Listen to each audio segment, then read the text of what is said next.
Hello guys, Professor Burns here. I want to take a look at section 4.4, and it's just one example looking at curve sketching. And I know that we use Desmos a lot of times when we need to make a graph and to get a sense of what a graph looks like. But I like doing this section with you because I think it's a good way for us to summarize a lot of what we've learned both this semester and in previous semesters, sort of bringing everything together, all of the concepts, and really seeing how it affects what the shape of the graph is going to look like. So I'm going to outline a few steps here that I want you to take whenever you're asked to sketch the graph of a function by hand. And of course, we can use Desmos to help us with some of us and to verify what the final graph should look like. But I do want you to be able to do some of this by hand and just practice to reinforce the skills that we've been working on. Now, not all of these steps are going to be helpful every time you do a graph, but these are the ones that I want you to consider and at least start with each time you're asked to make the sketch of a graph. So the first step, I want you to identify any intercepts. So basically any x-intercepts, and remember there can be more than one x-intercept and y-intercept. There can only be one y-intercept so long as we're looking at a function, which we will be. Sometimes it's a little difficult to find x-intercepts, and so we may only want to do the y-intercept if we're working with it by hand, and we'll see some examples of this as we go through. The next thing to do is to identify any asymptotes, so any horizontal and or vertical asymptotes, which we did back in our first unit this semester. Some graphs have what's called a slant asymptote, but we're not going to worry about that with these problems. Next would be to find the first derivative and any critical numbers that go with that. So remember, that would be where the first derivative either is undefined or equal to 0. Then determine where the graph is increasing and or decreasing. So the intervals where we're increasing and decreasing using that first derivative. Then determine any local max or minimum, local or relative max or min, and you can use either the first derivative test or something called the second derivative test, but for us we'll probably stick to the first derivative test.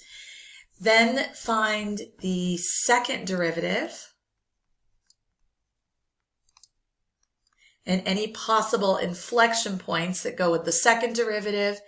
Determine concavity, so where the graph is concave up and concave down using the second derivative. And then if you need to, plot any additional points. So let's try applying this to this first example here. So sketch the graph of the function. I'm going to start with the intercepts. So remember, to find x-intercepts, you want to look at where the y would be equal to 0. So I'm going to set the function equal to 0. And this is actually a good example of what I was talking about. There are some x-intercepts probably for this graph, there should be, but they would be in decimals in places that would be difficult to find by hand because this does not factor this equation. So for that reason, I'm not going to worry about the x-intercepts. I'm going to go ahead and skip over to the y-intercept. So to get the y-intercept, remember that would be wherever x equals 0. So I'm going to replace the x's with zeros. And I'm going to simplify this, and I get a y-intercept of 10. So I'm going to write that as an ordered pair, 0, 10.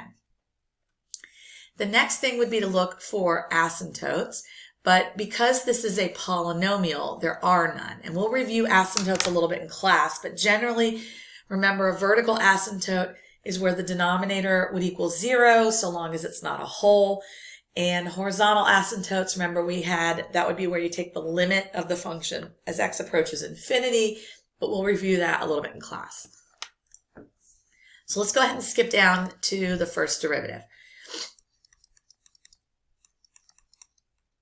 So that would be 4x cubed minus 12x squared.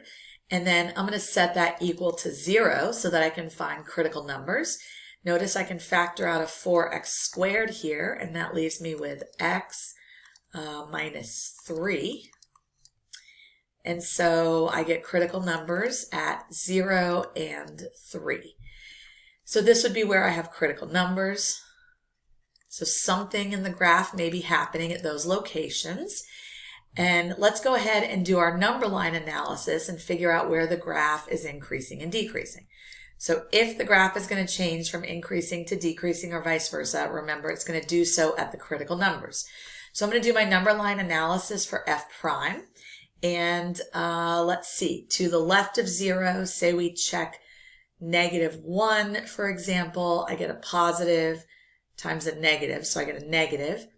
In between, say +1, I would get the same thing. I would get a positive times a negative again, so that would still be negative. And on the other side, say at +4, I would get a positive. So the graph is going to be decreasing, decreasing, and then switch to increasing. And then step 5 was to determine any local minimum maximum. Well, at 0, there's going to be neither because we're still decreasing and then decreasing again. But at 3, the graph changes from decreasing to increasing. So at x equals 3, we're going to have a local minimum. And since we're graphing this, let's go ahead and get the ordered pair that goes along with that minimum.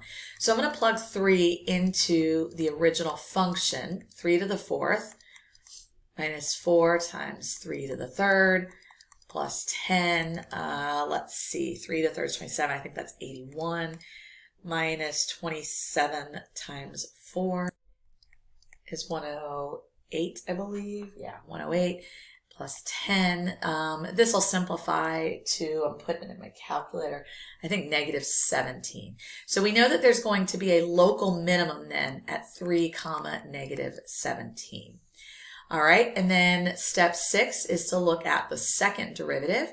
So f double prime will be 12x squared minus 24x. And possible inflection points would be wherever this equals 0 or is undefined. I'm going to factor out a 12x. That leaves me with x minus 2. So possible inflection points are at 0 and 2. So then step 7 is to go ahead and do the concavity.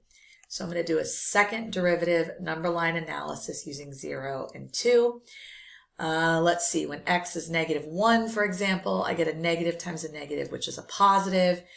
When x is +1, for example, plugging this into my second derivative here, let's see, I get a negative, and then on the other side, I get a positive. So we're going to be concave up, down, and then concave up again. And then last step would be to plot additional points as needed. So let's go ahead and let's start the graph. And I apologize, I did not leave you enough room here to write, so I'm going to go ahead and open up a whiteboard. And again, I apologize I didn't leave you enough room in your notes. Just try to squeeze it in on another sheet of paper or on the back or off to the side. But I'm going to go ahead and draw a graph. And let's see what we have here. So we've got... And what I'm going to do is label the points that I know for sure. So the key points that I determined from the notes. I'm not sure about x-intercepts, but I do know that there's a y-intercept at 0, 10. And so let me see if I can highlight some of the key information. So 0, 10, we know there's a y-intercept. We know that there is a relative minimum or local minimum at 3 and -17. So let's see what we can do with that. So 0, 10. And then at 1, 2, 3, and -17, we know we have a minimum here. We know there were critical numbers at x equals 0 and at x equals 3. And we know that the graph goes from decreasing until 0 and concave up in that same interval. So in other words, from -infinity until 0, the graph should be decreasing and concave up. So x equals 0, remember, is here. So we need to be, so it means it's got to come from up here because it's got to be decreasing and get down to that point. So decreasing and concave up. Then we know at 0, it continues to decrease, but it switches to concave down until we get to x equals 2. So at x equals 2, we're going to continue to decrease, but we're going to switch, to concave down. Again, I'm not entirely sure where the x-intercept is. So I'm just going to kind of keep going, decreasing concave up until we get to 2. Now, when we get to 3, I believe, let's see what happens, it switches to increasing and concave up. So there is an inflection point somewhere in here at 2, x equals 2 and some value. So we know it's concave down, right? Concave down, concave down, concave down. Then it switches to concave up, but still decreasing. Now it switches to increasing. Whoops, that's interesting. Increasing and concave up. So my graph is going to look something like this. We know that we're going to have some x-intercept over here. I believe the other one's going to be somewhere in here. And that's basically it. So we just make sure that your graph, your polynomial, fits what you said with your number line analysis. So decreasing, concave up, decreasing, concave down, still decreasing, concave up, and then increasing and concave up. And so as long as you've got a general idea of what the graph should look like in the correct shape at the correct location changes, that is good enough for your sketch. I just want you to practice putting all the pieces we've been working on together. And so we'll do some of this in class tomorrow, and we'll see some examples where we have some asymptotes.